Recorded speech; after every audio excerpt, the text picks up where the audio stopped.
Good morning Madhya Pradesh. मैं हूं आपके साथ राहुल सौमित्र और सबसे पहले देखेंगे इस वक्त की बड़ी खबरें।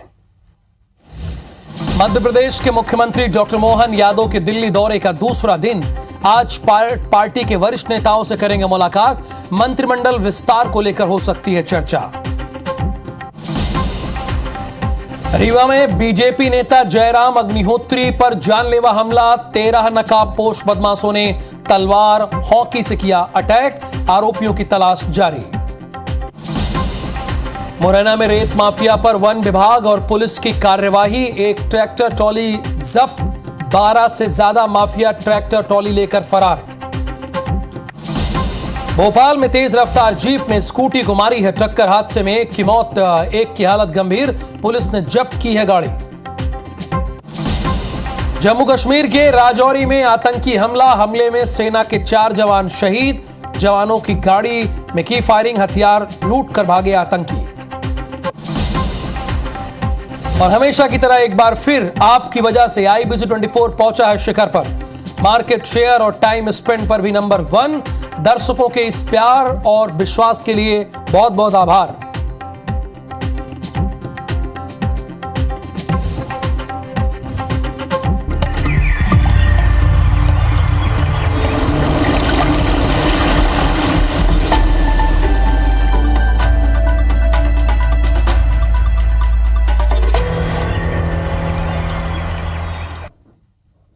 सबसे पहले बात करेंगे कैबिनेट विस्तार की।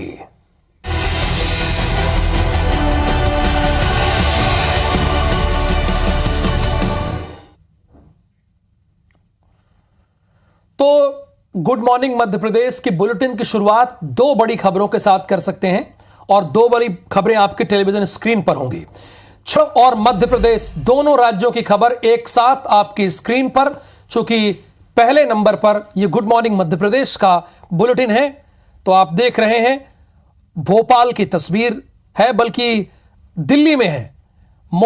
डॉक्टर मोहन यादव दिल्ली में है। मंत्रिमंडल विस्तार पर चर्चा हो रही है, चर्चा हुई है और कभी भी नामों का ऐलान हो सकता है।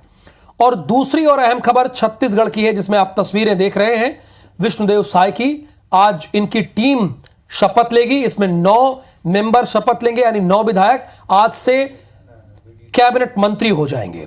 जैसा कि इस बात की आपको जानकारी भी है, कल IBC 24 ने सबसे पहले इन नामों के बारे में आपको बताया, इनके प्रोफाइल के बारे में बताया और इनकी सोच क्या है, इनका कहना क्या है। मंत्री पद का नाम अनाउंस होने के बाद, अभी मंत्री तो बने नहीं हैं, 11:45 के बाद मंत्री बनेंगे, वो भी हमने आपको बात सुनाई।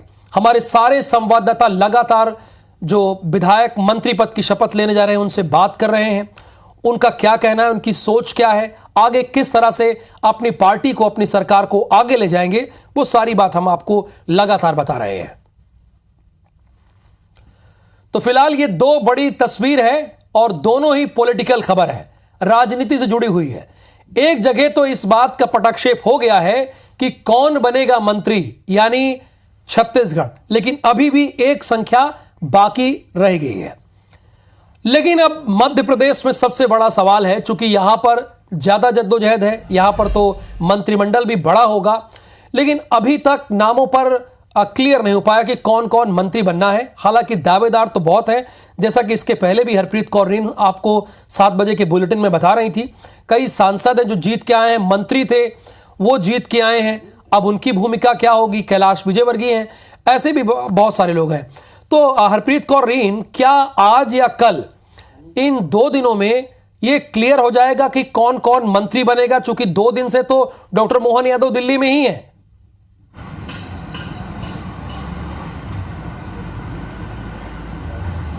बिल्कुल, देखिए मध्य प्रदेश के मुख्यमंत्री डॉक्टर मोहन यादव दिल्ली में हैं। कल वो दिल्ली के लिए रवाना हुए थे। देर रात उन्होंने वहाँ पर सांसदों के साथ डिनर किया था, एक सहभोज था, मुलाकात की थी और उसके बाद आज रात, जो कल रात उन्होंने वहीं बिताई और आज उनके लौटने का जो कार्यक्रम है वो अब से कुछ देर पहले ही यहाँ पर सामने आया है।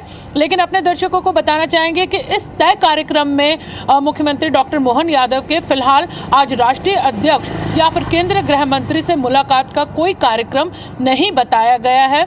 उनकी वापसी का ज़रूर ये तय कार्यक्रम है कि वो भोपाल लौटेंगे दिल्ली से स्टेट हैंगर पर, ये कहा गया। तो फिलहाल आज उम्मीद इस बात को लेकर है, संभावना इस बात को लेकर है कि उनकी अगर मुलाकात होती है तो जो नाम है जिन पर सहमति बन चुकी है, ऐसा पिछले कई दिनों से अटकलें लगाई जा रही हैं, आज उन पर मोहर लग सकती है। लेकिन अब चूंकि छत्तीसगढ़ में आज शपथ ग्रहण समारोह है और मध्य प्रदेश में भी 13 दिसंबर को डॉक्टर मोहन यादव ने मुख्यमंत्री पद की शपथ ली थी। 10 दिन का समय हो चुका और अभी तक यहाँ मंत्रिमंडल विस्तार नहीं हुआ है। चूंकि आज छत्तीसगढ़ में है तो ऐसे में अब प्रबल संभावना है कि मध्य प्रदेश में भी आज या कल नामों की घोषणा हो सकती है। लेकिन कहीं ना कहीं पेच फंसा हुआ है। जातिगत समीकरण हो, वरिष्ठता की बात हो, दिग्गजों की बात हो, 3 बार से ज्यादा जीते हुए विधायकों की बात हो, तो ऐसे में पार्टी को इन सभी को जगह देनी है और जगह देने के लिए लगातार जो पिछले कई दिनों से चर्चा का दौर है, मंथन का दौर है, वो जारी है। ऐसे में मुख्यमंत्री डॉक्टर मोहन यादव 2 बार, यानी एक बार 17 दिसंबर को वो दिल्ली गए थे, मुलाकात उनके राष्ट्रीय अध्यक्ष और इसके साथ ही केंद्रीय गृह मंत्री अमित शाह से हुई थी। तब भी ये कहा गया था, बीडी शर्मा भी पहुंचे थे, हितानंद भी पहुंचे थे और ये कयास लगाए जा रहे थे कि लगभग नाम जो है वो फाइनल हो गए हैं, बस कुछ देर बाद घोषणा हो जाएगी। और आज भी कुछ इसी तरह का जो माहौल है, ये बताया जा रहा है कि नाम लगभग फाइनल है।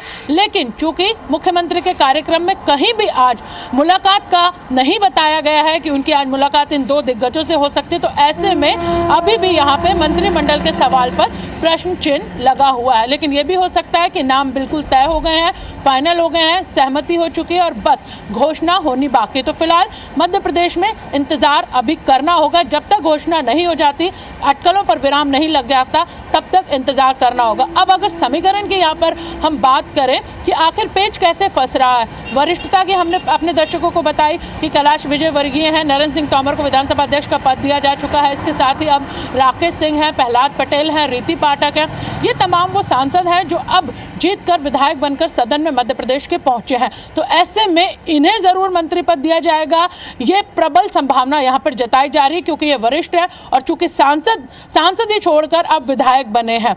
दूसरी तरफ सागर और भोपाल को लेकर यहाँ पर बात सामने आ रही है। सागर की बात की जाए तो यहाँ पर गोपाल भार्गव है, 9 बार के विधायक, वरिष्ठ विधायक है, हाल में ही प्रोटेम स्पीकर बनाया गया था। आप कई नाम बता रही हैं, बिल्कुल ठीक है हरप्रीत कौर रीन, लेकिन अब तो नामों का बाहर आ जाना चाहिए, यानी क्लियर हो जाना चाहिए कि कौन कौन मंत्री बनेगा।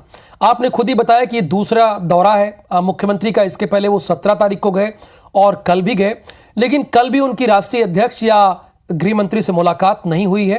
हालांकि सांसदों से मुलाकात हुई। अब सांसदों से मिलने के लिए तो वो जाहिर सी बात है मध्य प्रदेश जाएंगे नहीं, इसमें कोई दो राय नहीं है। लेकिन कब क्लियर होगा कि मध्य प्रदेश का कौन कौन मंत्री बनेगा। फिलहाल आपका बहुत शुक्रिया। ये 1 या 2 दिन यानी आज या कल में इस बात का ऐलान हो सकता है, चूंकि छत्तीसगढ़ में इस बात का ऐलान कर दिया गया है और सबसे पहले IBC 24 ने अपने दर्शकों को दिखा दिया। कांग्रेस का आज देशव्यापी धरना आंदोलन है। केंद्र सरकार के खिलाफ धरना प्रदर्शन करेंगे, सांसदों के निलंबन का ये विरोध करेंगे। रोशनपुरा चौराहे पर इनका धरना प्रदर्शन होगा। रोशनपुरा चौराहे पर PCC चीफ जीतू पटवारी भी इसमें शामिल होंगे और बतौर अध्यक्ष ये पहला उनका टास्क है। जिला, तहसील और ब्लॉक स्तर पर भी इसका प्रदर्शन किया जाएगा। यानी जो 141 सांसद निलंबित किए गए हैं, संसद भवन के बाहर उन्हें रख दिया गया है, निलंबित कर दिया गया है, उसके खिलाफ आज मध्य प्रदेश कांग्रेस प्रदर्शन करेगी। तो ये पहला टास्क होगा जीतू पटवारी का बतौर प्रदेश अध्यक्ष। उन पर कांग्रेस के वरिष्ठ नेताओं ने बहुत ही भरोसा जताया है, तो ये पहला टास्क उनका होगा। मध्य प्रदेश में शिवराज सरकार की तर्ज पर अब मोहन यादव सरकार को भी प्रदेश की अर्थव्यवस्था चलाने के लिए कर्ज की जरूरत पड़ रही है। अब महज 10 दिन के अंदर ही नई सरकार को कर्ज की जरूरत पड़ गई है। यही वजह है कि अब मध्य प्रदेश सरकार 2000 करोड़ का कर्ज लेने जा रही है। यह कर्ज प्रदेश सरकार के अधूरे प्रोजेक्ट और अन्य विकास कार्यों के लिए लिया जा रहा है। वहीं सरकार को कांग्रेस फिजूल खर्ची कम करने की सलाह दे रही है। बीजेपी कर्ज को विकास के लिए बहुत जरूरी बता रही है। में मध्य प्रदेश को आर्थिक बदहाली की तरफ धकेलने का काम बीजेपी की सरकार निरंतर कर रही है। मोहन यादव जी की सरकार भी अब नया कर्जा ले रही है मध्य प्रदेश में। इनको हमेशा कर्जा लेना है, और जो बर्बादी हो रही है पैसे की, मैंने देखा कि किस तरह से मार्केटिंग पे ऊपर और पूरा चेहरा चमकाने के ऊपर बीजेपी की सरकार ने पहले ही दिन से पैसा खर्च करना शुरू किया हुआ है। थोड़ा पैसा बचाइए ताकि कर्जा ना लेना पड़े। देखिए, कांग्रेस के पेट में तो दर्द होगा, क्योंकि मध्य प्रदेश में विकास हो रहा है, जनहितकारी योजनाएं लागू हो रही हैं, गरीब का कल्याण हो रहा है। कर्जा लेके हम विकास कर रहे हैं, कर्जा चुका भी रहे हैं, कर्ज लेने की हिम्मत रखते हैं, हिम्मत रखते हैं, इसीलिए कर्ज लेकर मध्य प्रदेश की जनता को लाभ दे रहे हैं। तो यहां पर बीजेपी के प्रवक्ता ने कहा कि कर्ज लेकर हम विकास कर रहे हैं और कर्जा लेने की हमारे पास हिम्मत है। बहरहाल रीवा में अपराधियों के हौसले बुलंद हैं। विकसित भारत संकल्प यात्रा में शामिल होने जा रहे बीजेपी के नेता जयराम अग्निहोत्री पर नकाबपोश बदमाशों ने जानलेवा हमला बोल दिया, यानी कर दिया। गंभीर रूप से घायल जयराम अग्निहोत्री संजय गांधी हॉस्पिटल में एडमिट कराया गया है, जहां उनका इलाज चल रहा है। बीजेपी नेता सेमरिया में भारत संकल्प यात्रा में शामिल होने के लिए घर से निकले थे। रास्ते में घात लगाकर बैठे 13 नकाबपोश बदमाशों ने उन पर तलवार और हॉकी से हमला कर दिया। बीजेपी नेता की शिकायत पर पुलिस ने मामला दर्ज कर लिया है और आरोपी बदमाशों की शिनाख्त में जुट गई है। देवरी गांव में मोटरसाइकिल में थे। देवरी गांव में हमला कर दिए, रुका के गाड़ी, जैसे हम उतरे तो हाकी से वो लिए थे, हाकी लिए थे, तलवार लिए थे। किसी के साथ मारपीट हुई है, तो जिनका संजय गांधी में अभी इलाज चल रहा है और वहीं पे देहाती नाली से लेने भेजा गया है। जो भी है प्रकरण पंजीबद्ध करके साक्ष्यों के आधार पर वैधानिक कार्रवाई की जाएगी। किसी पॉलिटिकल पार्टी के वो कार्यकर्ता है, ये सब विवेचना का पार्ट है, तो उसमें ले लिया जाएगा। खबर मुरैना से है। रेत माफिया पर प्रशासन ने एक्शन लिया है। वन विभाग और पुलिस की कार्रवाई है। रेत से भरा एक ट्रैक्टर ट्रॉली जब्त की गई। रेत से भरी 12 से ज्यादा ट्रैक्टर ट्रॉली लेकर रेत तस्कर फरार है। वन विभाग पर हमले का प्रयास है। एक बार फिर देखिए, मुरैना में वन विभाग पर हमले का प्रयास किया गया है और इसे रोकना चाहिए। जिस तरह से रेत माफिया बेखौफ होते चले जा रहे हैं मध्य प्रदेश में, इसमें तो कोई दो राय नहीं है। कार्रवाई तो की जा रही है, लेकिन उनके हौसले बुलंद हैं।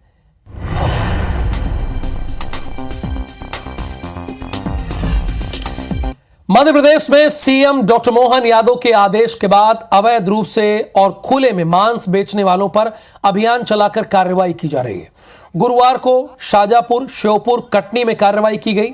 शाजापुर में नगर पालिका और जिला प्रशासन की संयुक्त टीम ने बेरछा रोड समेत अन्य इलाकों में खुले में मांस मछली बेचने वालों की गुमटियों को हटाया। श्योपुर में भी नगर पालिका और पुलिस की टीम ने जय स्तंभ चौक से लेकर शिवपुरी रोड तक खुले में मांस बेचने वालों पर कार्रवाई की। कटनी शहर में पिछले 4 दिनों में निगम की टीम ने 62 दुकानदारों पर कार्रवाई की है। शासन के आदेश के परिपालन में खुले में मांस, मछली आदि विक्रय करने पर जो अवैधानिक है, बिना लाइसेंस के है, लगभग 62 लोगों पर कार्रवाई की जा चुकी है। सागर के शाहगढ़ थाना क्षेत्र से एक नाबालिग के साथ सामूहिक दुष्कर्म की घटना सामने आई है। पीड़ित के बयान के आधार पर पुलिस ने 7 आरोपियों की पहचान की है। इसमें से 4 को पुलिस ने गिरफ्तार भी कर लिया है। 3 आरोपी युवक अभी फरार हैं, भागे हुए हैं, जिनकी तलाश में पुलिस जुट गई है। जानकारी के मुताबिक पीड़ित नाबालिग शाहगढ़ में अपने दादा दादी के साथ रहती है और उसके माता पिता दूसरे शहर में मजदूरी करते हैं।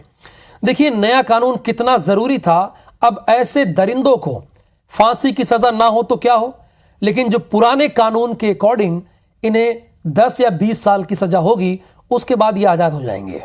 लेकिन जो नया कानून बनेगा राष्ट्रपति के हस्ताक्षर के बाद, उसमें ऐसे दरिंदों को फांसी के फंदे पर लटकाया जाएगा।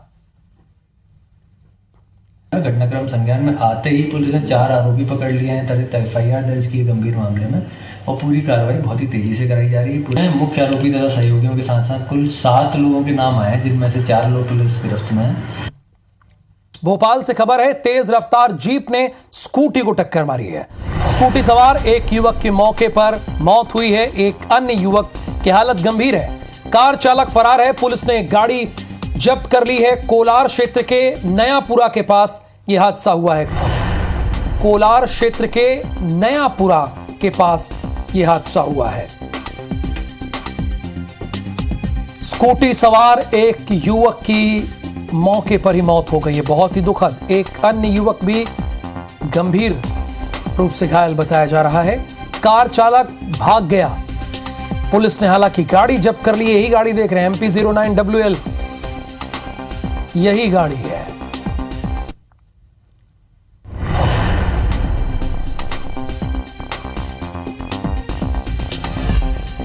मध्य प्रदेश के पूर्व मुख्यमंत्री शिवराज सिंह चौहान अमरकंटक पहुंचे हैं। पत्नी साधना सिंह के साथ वो यहां पहुंचे हैं। नर्मदा मंदिर में वो पूजा अर्चना करेंगे। नर्मदा तट पर वृक्षारोपण और स्थल का निरीक्षण करेंगे। बीजेपी कार्यकर्ता भी बड़ी संख्या में इस दौरान मौजूद रहे। बड़ी संख्या में भारतीय जनता पार्टी के कार्यकर्ता मौजूद रहे। पूर्व मुख्यमंत्री शिवराज सिंह चौहान अमरकंटक पहुंचे। अपनी पत्नी साधना सिंह के साथ वो यहां पहुंचे। नर्मदा मंदिर में वो पूजा अर्चना करेंगे। नर्मदा तट में वृक्षारोपण और स्थल का निरीक्षण भी करेंगे। बीजेपी कार्यकर्ता भी बड़ी संख्या में इस दौरान मौजूद रहे।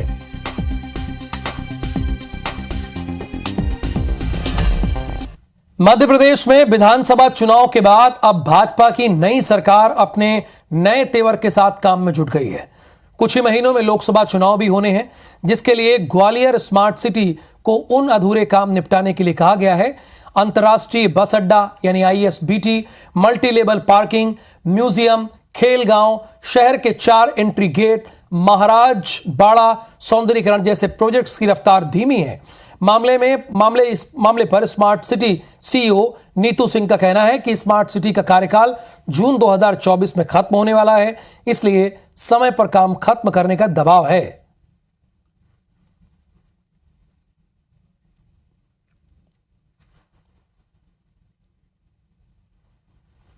स्मार्ट सिटी का कार्यकाल जून में ख़त्म हो रहा है और जो गवर्नमेंट ऑफ इंडिया की इंस्टॉलमेंट लेने के लिए बहुत ज़रूरी है कि हम लोग अपने कार्य पूर्ण करें। तो ये सीमित अवधि को देखते हुए जो भी कार्य हमारे ऑनगोइंग हैं उनमें बहुत तेज़ी लाई जा रही है और अब डे नाइट काम शुरू कर दिया गया है, जिससे काम समय सीमा में पूर्ण किए जा सकें। खबर ग्वालियर से है। ग्वालियर में एक अजीबो गरीब मामला सामने आया है। यहां एक 14 साल का नाबालिग अपनी मां की साड़ी पहनकर घर से भाग गया। छात्र अपने साथ घर में रखे जेवरात और नकदी के साथ श्री कृष्ण की मूर्ति भी लेकर गया। घटना 18 दिसंबर की है। यह तब हुआ जब छात्र के परिजन मुरैना गए थे। मामले में परिजनों ने थाने में बेटे के लापता होने की शिकायत दर्ज कराई, जिसके बाद पुलिस ने CCTV खंगाले जिसमें वो साड़ी पहनकर घर से निकलते नजर आ रहा है। वहीं पुलिस छात्र के नाबालिग होने के चलते अपहरण का मामला दर्ज कर जांच कर रही है। घर वालों द्वारा व्यक्त की गई है कि मथुरा वृंदावन में कृष्ण जी की एक मूर्ति भी लेके गया, तो मथुरा वृंदावन का बोलता भी रहता था, तो वो संभवतः वृंदावन गया। इस संबंध में हमारी पार्टी भेजी जा रही है और टेक्निकल आधार पर जल्दी से जल्दी उसको बरामद किया। ग्वालियर में सर्दी अपने पूरे सबाब पर है। असल में पहाड़ी इलाकों में हो रही बर्फबारी के चलते उत्तरी हवाओं ने मैदानी इलाके का पारा गिरा दिया है। ग्वालियर चंबल अंचल में सर्दी का सर्वाधिक असर देखने को मिल रहा है। लगातार बढ़ती सर्दी दिल और दिमाग पर गहरा असर डाल रही है। आलम यह है कि बढ़ती सर्दी में JAH हॉस्पिटल के कार्डियोलॉजी और न्यूरोलॉजी डिपार्टमेंट में हार्ट स्ट्रोक और ब्रेन स्ट्रोक के मरीजों की संख्या में बढ़ोतरी हुई है। लेकिन हम चाहते हैं कि आप अपना ख्याल रखें, बढ़ोतरी ना हो। इन दोनों विभागों में रोजाना OPD में सैकड़ों की संख्या में मरीज पहुंच रहे हैं। बीते एक हफ्ते में 500 से अधिक मरीज OPD में पहुंचे हैं। इनमें से 2 दर्जन से अधिक मरीजों की हार्ट अटैक से मौत हो गई है। चिकित्सकों ने बढ़ती सर्दी को देखते हुए लोगों से सर्दी से बचने की एडवाइजरी जारी की है। चिकित्सकों का कहना है कि अत्यधिक ठंडे में सुबह के वक्त घूमने ना निकलें, हीरो ना बने। सूरज ढलने के बाद घर से गर्म कपड़े पहनकर निकलें, खासकर सर और पैरों को ढक कर रखें तो बेहतर होगा। जो लोग ऑलरेडी हृदय से पीड़ित हैं या हृदय की दवा खा रहे हैं या जो ब्लड प्रेशर की दवा ले रहे हैं, उनको विशेष ध्यान रखना चाहिए। अगर टेम्परेचर 18 डिग्री से कम है तो आप सुबह घूमने ना जाएं बिल्कुल। दूसरा, खाना खाने के बाद कम से कम 1 घंटे आराम करें। और तीसरा, आधा घंटे कम से कम धूप का सेवन करें। अयोध्या में बन रहे राम मंदिर में 22 जनवरी 2024 को रामलला की प्राण प्रतिष्ठा होगी। समारोह में हजारों साधु संत और कर सेवक बुलाए गए हैं। बैतूल के राम भक्त कर सेवक भोजपाली बाबा को भी न्योता मिला है। असल में 1992 में बाबरी मस्जिद विध्वंस में रविंद्र गुप्ता उर्फ भोजपाली बाबा भी शामिल थे, जहां उन्होंने संकल्प लिया था कि जब तक भगवान श्री राम का अयोध्या में भव्य मंदिर नहीं बनेगा तब तक वो विवाह नहीं करेंगे। अब उनका संकल्प आगामी 22 जनवरी को पूरा होने जा रहा है। हालांकि ये आप भी जानते हैं कि अब वो विवाह के योग्य नहीं है तो विवाह नहीं करेंगे। अब इतना बड़ा समय उन्होंने निकाल दिया। इनके संकल्प को सैल्यूट, इनके संकल्प को प्रणाम कि इन्होंने इतना बड़ा संकल्प लिया, इतना बड़ा त्याग किया कि जब तक राम मंदिर बन नहीं जाता तब तक वो अपना विवाह नहीं करेंगे। और हालांकि उन्होंने ये भी निर्णय लिया कि अब आगे विवाह वो करेंगे भी नहीं। और जब तीनों गुंबद टूट गए तो मेरे मन में से एक भाव आया कि जब तक अब प्रभु श्री राम का मंदिर भव्य नहीं बन जाता तब तक मैं शादी नहीं करूंगा, विवाह नहीं करूंगा और यही हिंदू समाज के संगठन का काम करूंगा। तो प्रभु मैं वही करता हुआ चला आ रहा हूं अभी तक। और अब दनादन खबरें देख लेते हैं।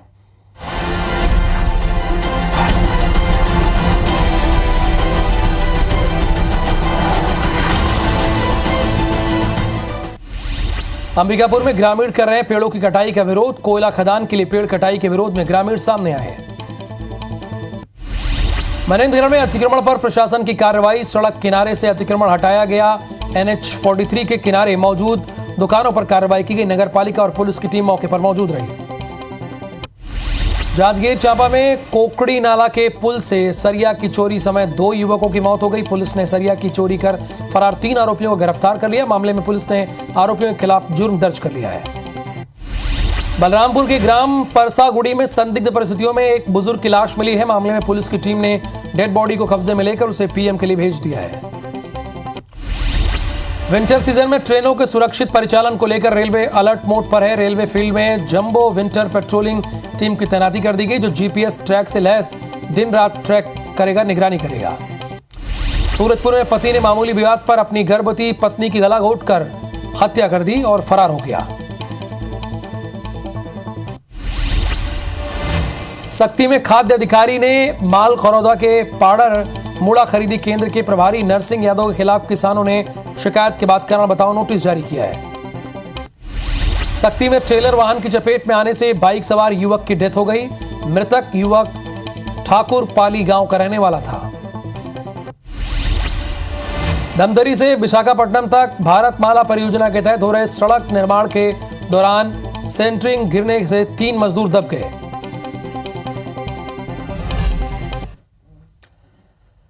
गुड मॉर्निंग मध्य प्रदेश के बाद गुड मॉर्निंग छत्तीसगढ़ में क्या है खास, आगे देखिए आप।